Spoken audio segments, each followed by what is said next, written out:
मुख्यमंत्री जी नीतीश कुमार जी अब वो सिद्धांत वाले व्यक्ति रह नहीं गए। अब तो सिर्फ कुर्सी के पीछे भागते हैं, किसी तरह वो सत्ता में बैठे रहे, कुर्सी से चिपके रहे।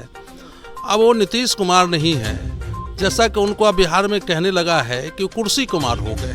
कुछ लोगों का ये भी कहना है कि जब बीजेपी के गठबंधन में जब थे नीतीश कुमार तो उनका कुछ चलता नहीं था उसमें, तो इस वजह से उन्होंने गठबंधन तोड़ा है। तो इस पर आप क्या कहना चाहेंगे? जब हम लोगों ने मुख्यमंत्री ही मान लिया। अभी हम लोग मधुबनी के बीजेपी कार्यालय पे उपस्थित है और यहाँ पे हमारे साथ अशोक, यहाँ के जो मधुबनी के जो सांसद अशोक यादव जी, वो हमारे साथ मौजूद है। सत्ता जो परिवर्तन हुआ है उस पर हम बात करते हैं इनसे कि इनका क्या कहना है। सत्ता परिवर्तन किया गया है, बिहार में सत्ता परिवर्तन हो चुका है और बीजेपी के साथ जो गठबंधन था वो टूट चुका है। क्या कहना चाहेंगे इस पर, क्या आप लोग का? देखिए, 2020 में जब बिहार विधानसभा का चुनाव हुआ था तो भारतीय जनता पार्टी का गठबंधन जनता दल यू से था और एनडीए के बैनर तले चुनाव लड़ा गया था और बिहार में जो जनादेश मिला था एनडीए के पक्ष में मिला था और नीतीश जी को मात्र 43 सीट आया और भारतीय जनता पार्टी को लगभग उससे दोगुना सीट आया।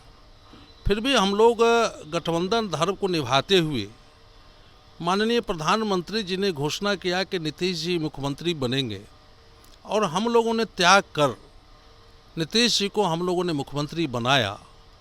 और आज जो उनका कदम हुआ है, वो चले गए हैं आरजेडी के साथ, वो बिहार के जनता के साथ विश्वासघात किया है। भारतीय जनता पार्टी के एक एक कार्यकर्ताओं के साथ और पार्टी के साथ उन्होंने विश्वासघात किया है।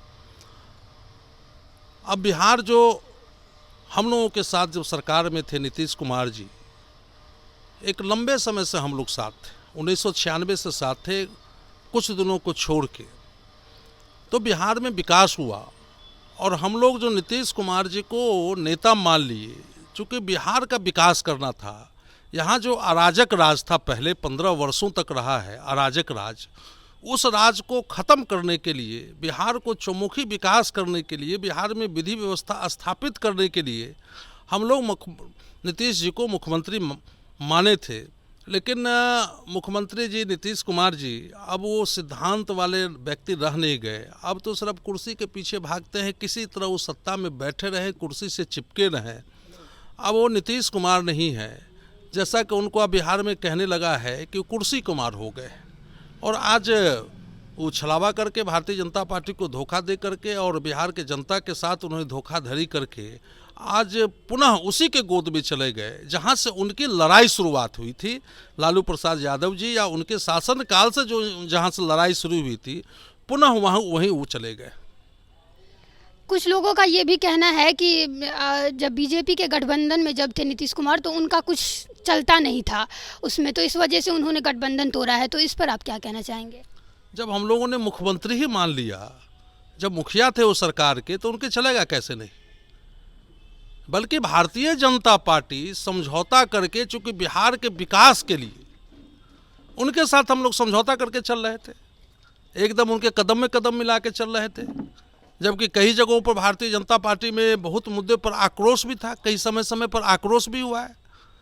वो सत्ता में रहते हुए भी वो तुष्टीकरण की नीति पर चलते थे, किसी एक वर्ग को खुश करने की नीति पर चलते थे। जहाँ तक इस तरह की बात होती थी तो भारतीय जनता पार्टी के कार्यकर्ताओं को प्रताड़ित किया जाता था, उस पर केस भी किया जाता था। ये तो हमेशा से भारतीय जनता पार्टी में रहे, लेकिन तुष्टीकरण की नीति पर चलते रहे। लेकिन फिर भी भारतीय जनता पार्टी के कार्यकर्ताओं ने बिहार के विकास के लिए सब कुछ सहते रहे। तो आपका ये कहना है कि कुर्सी के लिए अब वो अपना सिद्धांत छोड़ चुके हैं? बिल्कुल बिल्कुल, उनके पास अब कोई सिद्धांत नहीं है, सिर्फ कुर्सी पर बैठना और सत्ता का मजा लेना और इसके अलावा कुछ काम नहीं। उनको न बिहार के विकास से मतलब है, न बिहार की जनता से मतलब है। उनको बस अब तुष्टीकरण की नीति उनकी याद आ गई है, तुष्टीकरण की नीति पर चले गए हैं, उस जातीय गठबंधन की राजनीति में चले गए हैं जो बिहार 5 से पहले था। उनके साथ समझौता करके अब पता नहीं बिहार को कहाँ ले जाना चाहते हैं। आपने देखा होगा कि कल ही नीतीश कुमार जी शपथ लिए हैं और पटना में बुद्धा टोयोटा वहाँ पर हत्या हो गई, उसके कर्मचारियों को बंधक बना लिया गया, 9 लाख रुपया 9 लाख रुपया का लूट हो गया। भविष्य कैसा देख रहा है बिहार? शुरू हो गया, भविष्य कैसा रहेगा जब ये नापाक गठबंधन है, आज जिनसे गठबंधन किए उनको विकास से मतलब नहीं है, तो आप समझ सकते हैं बिहार का भविष्य क्या होगा। पुनः वो अराजक राज में बिहार को लौटाना चाहते हैं, लेकिन भारतीय जनता पार्टी का कार्यकर्ता ऐसा करने नहीं देगा उनको। हर कदम पर हम लोग उनका विरोध करेंगे और जो केंद्र से पैसा मिला है, केंद्र जो इनको सहयोग किया है, उस पैसे का बिहार में सदुपयोग हो, उसको खर्चा करे और बिहार का विकास करे। तो ये थे सांसद मधुबनी के, और इनका कहना है कि जिस तरीके का उन्होंने अपना कदम उठाया है, अब सिर्फ उनको कुर्सी की पड़ी है और बिहार की जो जनता की है उनको थोड़ा भी नहीं पड़ा है। फिलहाल के लिए इतना ही, मिलेंगे किसी और नए वीडियो में, तब तक के लिए आप देखते रहिए फ्रंटलाइन 24। धन्यवाद।